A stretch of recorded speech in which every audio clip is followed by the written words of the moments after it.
And then Prabhupada gives the example of the artist. He has a paintbrush, he has paint, and he has an idea, or he's looking at a flower, and he paints the flower. So he can understand the origin of the flower.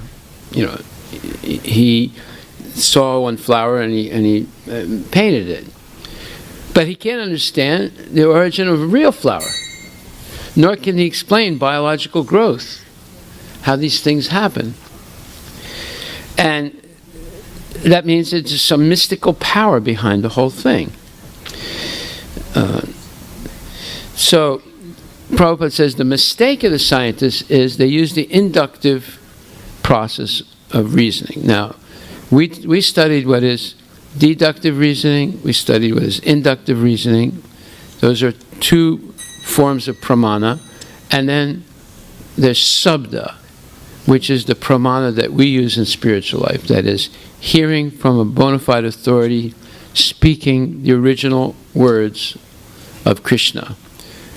Then, even though our senses are imperfect, we can understand the truth if we hear submissively. Now, what is inductive reasoning?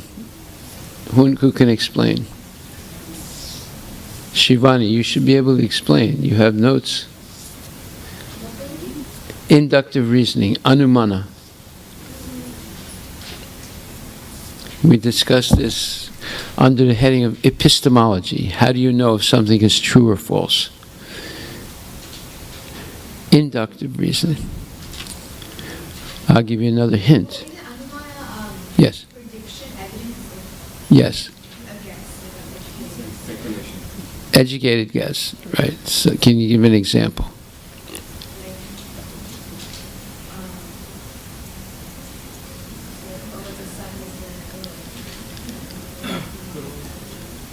Crow is a black color in what I see. So I do the speculation that all crows are black. Well, okay, but the inductive scientific process, you would have to experiment. And if you found one white crow, then your whole theory goes up in the air. Now, with the inductive process, you said it's an educated guess. Like, for example, if you see smoke, what can you assume? Okay, so that's called anumana. Right? You don't see the fire, but you see the smoke. And so you assume that there is fire, right? So the inductive process, as the scientists understand it, is they do a large amount of experimentation. They try and find a pattern. Based on that pattern, they form a theory. And if the theory has good predictability, it becomes a scientific theory. Right? Like you could say, oh, I saw a crow, he's black, so I assume all crows are black. Now you would have to experiment to see if there are any white crows or purple crows or green crows, which you probably will find, right? So then your theory is not 100% predictable, right? For it to become a scientific theory, you have to be at least 30% predictable, right? Now, it's still a theory. It's not the absolute truth. It's still a theory. So then we have, for example, Newton's 3 laws of motion. Well, that predicts pretty good the movement of big bodies under the influence of gravity. But when you go down to microscopic bodies or atomic bodies at the speed of light, it breaks down. It doesn't explain their motion. So then there's another theory called quantum theory for that. So there is always, a limited frame of reference in which some of these theories are marginally valid. Right? But they never come to the threshold of perfect knowledge. For perfect knowledge, you have to go to the Vedas. Like, for example, now, what is deductive reasoning? We just explained what inductive reasoning is. What is deductive reasoning? Shivani, look in your notes. You have your notes?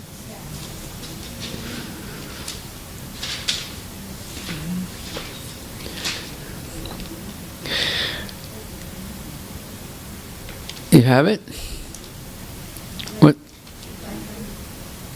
You know? Okay. Yes. Yes.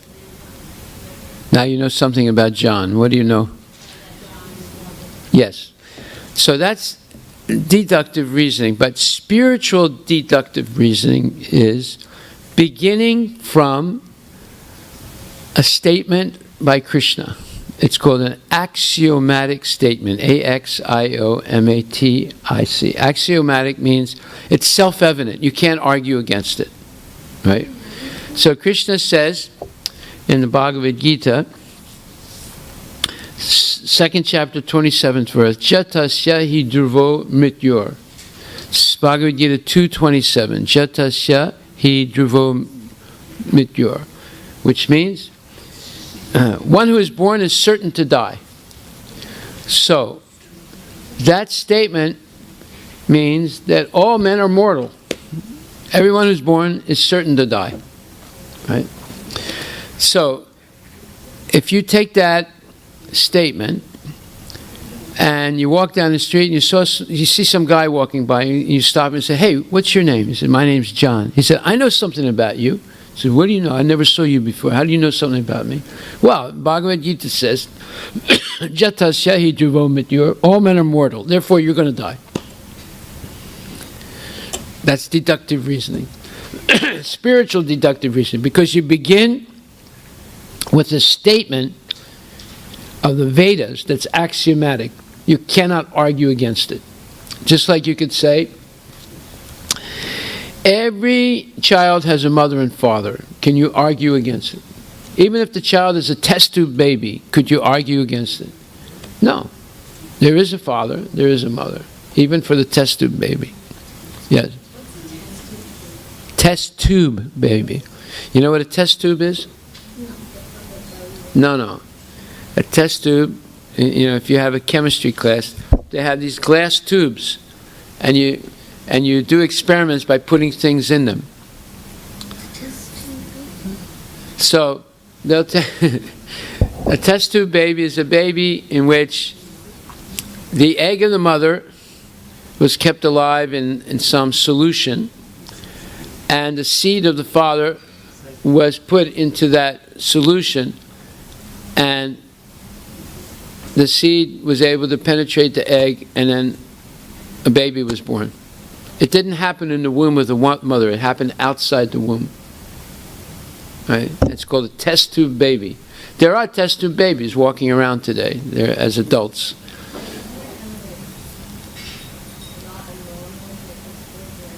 No, it's not normal at all, but it's possible. And now, see, I don't know exactly how they do it. I think after it's incubated, and then they place it into the womb of a mother, right? Yeah, they don't just keep it in a solution. Fertilization happens. Huh? Yeah, once the fertilization happens, then they inject it into the mother's womb. Yeah. So you still need a birth mother. It might not be the original mother, but there's always a birth mother. They can't just keep it alive in a solution and have the thing develop. So again, there's some mystical thing happening. They don't understand. They can try it. Like, for example, I'll give you another example. Somebody buys an aquarium, right? He buys some fish. Now he needs, and it's a saltwater fish, so he needs salt water. But he figures, I'm not going to go buy salt water. I'll just go to Safeway and buy some Morton salt, and I'll throw it in the water. I'll figure out, what's the percentage salt in salt water. It might be 4%, 5%. I'll just put some Morton salt in there.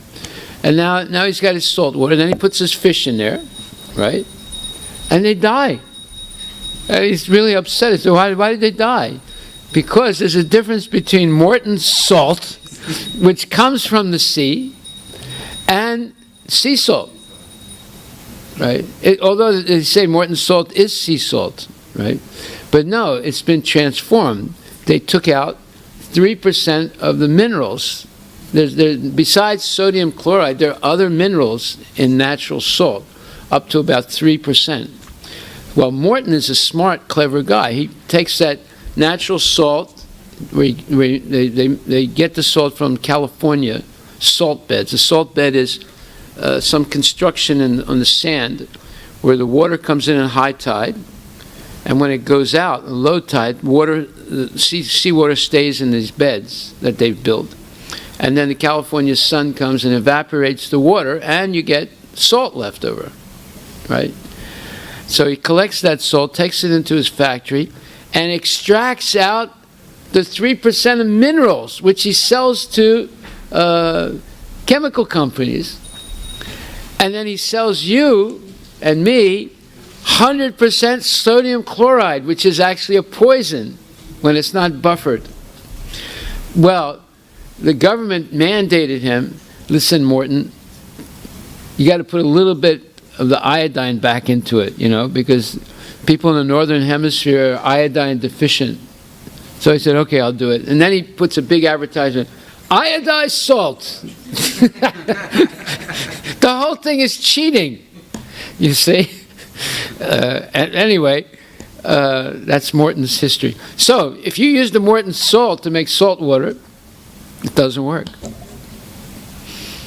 You see, you would have to go to Everett or Alki Beach or something and get some real salt water. Then your fish might live. Saltwater fish might live. They might not also, because if it's better you go to the Pacific Ocean side rather than the Puget Sound side and get the water. Okay? So you see, there's something mystical everywhere.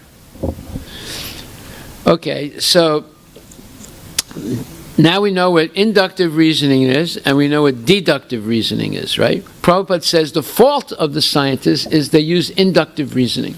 Now, why can they not arrive at genuine knowledge using inductive reasoning? It's based on our senses and limitations. We have 4 fundamental defects. Every human being has 4 fundamental defects. Arush, can you name one? No, that's different. Those are the 4 principles of logic I taught you. What are the 4 defects? A defect means there's something wrong with every human being.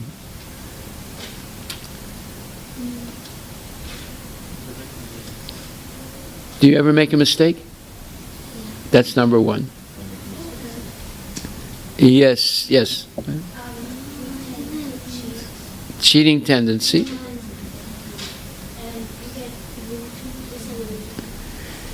Illusion. Number 3. Imperfect senses. Every human being has these 4 defects. Therefore, using the inductive reasoning, where you have to do a lot of experiments and you have to have observation, and then you have to recognize some pattern, and then the pattern has to have a high degree of predictability. In other words, that means you have a pattern. Like, for example, every time the peacock goes like this, it means he grabs an insect. That's the theory, right? So then you have to watch the peacock, every time he goes like this, did he get an insect or not? And then you see, he only got an insect 3% of the time, right? Okay, so you make a theory, every time he goes like this, 3% of the time he'll get an insect. But then somebody else does an experiment in Japan, and he says 8% of the time he gets insect, And then another guy at the North Pole does the experiment with the peacock. He gets no insect because there are no insects. So his theory is a junk theory, right? And because his observation is limited, right? He only saw the peacock in India. He didn't see the peacock in the North Pole. He didn't see the peacock in Japan and so forth. Yes, Shivan?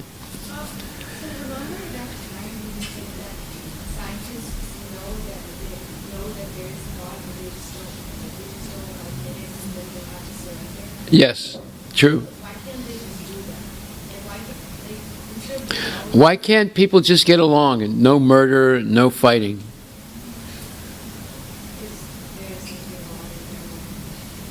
Yeah, because there's influence. To understand that, to answer that question, you have to know how the three modes of material nature influence people.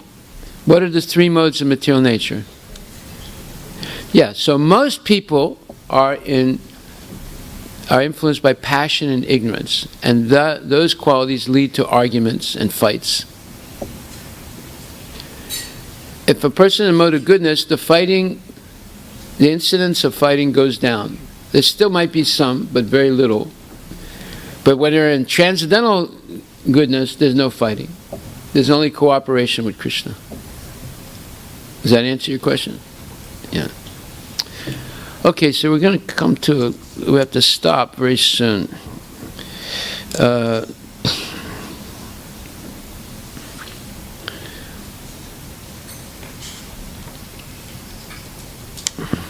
Okay, so the inductive process of knowledge will never be successful because of imperfect senses.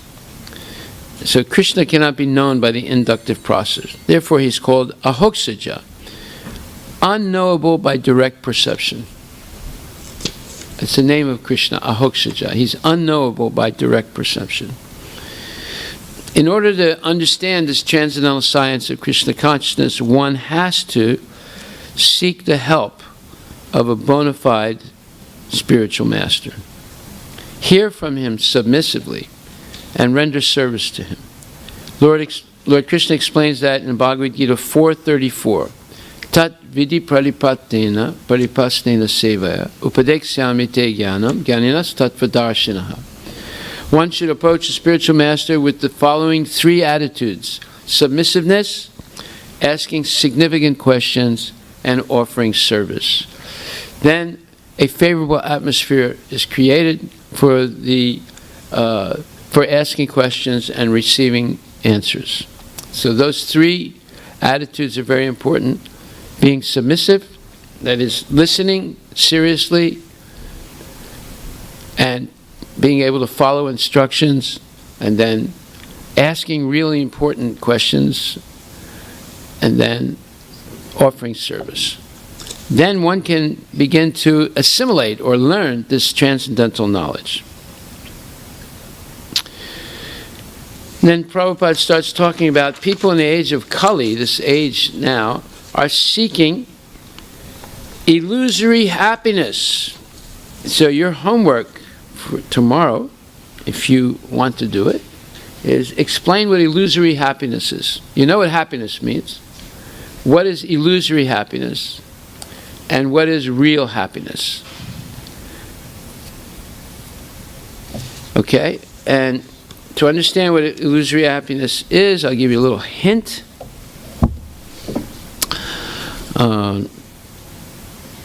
If you look in the 18th chapter of Bhagavad Gita, it explains happiness in the mode of ignorance, happiness in the mode of passion, happiness in the mode of goodness. And it's Bhagavad Gita. So, happiness in the mode of ignorance and passion would be illusory happiness. And that is... 1838. Very good. So I gave you a hint how you can do your homework. What? Chapter 18, verses 37. No, it begins 36, 37, 38, and 39. Okay? So we'll stop right there and continue again tomorrow.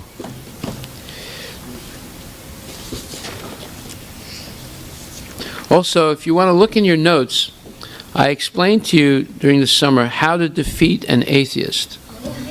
You're going to need those notes for tomorrow. Okay, we're going to elaborate on that much more tomorrow. So study your notes. If you don't have the notes, ask Anandaram Prabhu.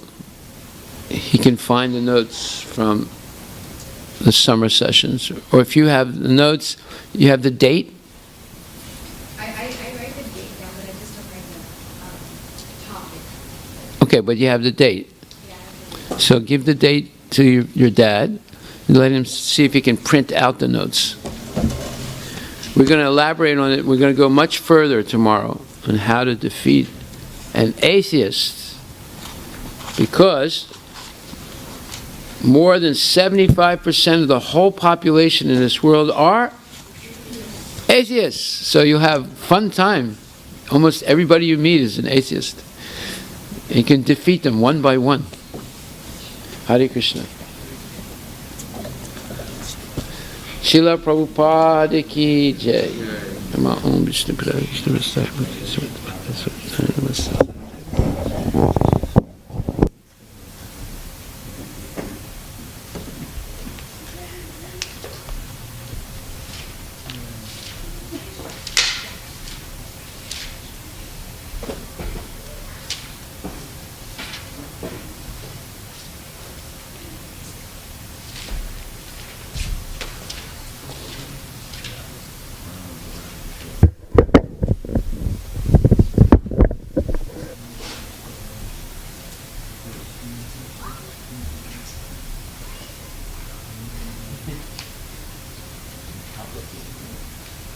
Yeah, this is good.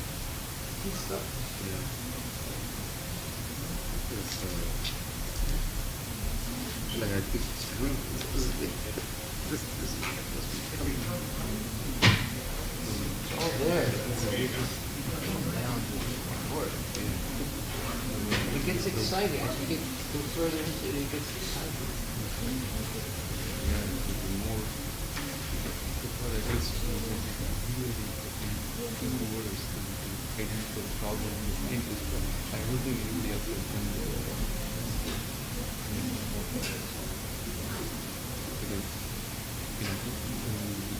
Actually hits us like, Yeah.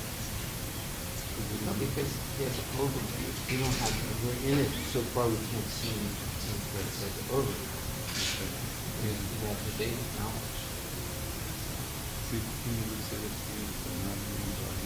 just When they go to origin, they come up with some crazy it's like doesn't make sense at all.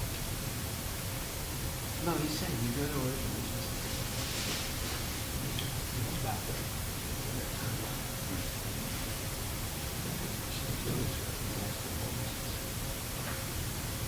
And we sing it all the time. I mean, we have some also. Take it for granted, you don't understand. If you look at it scientifically, you'll see they've never been able to make blood. A guy makes blood bigger than richest man in the whole world. Bigger than Bezos, bigger than all of them.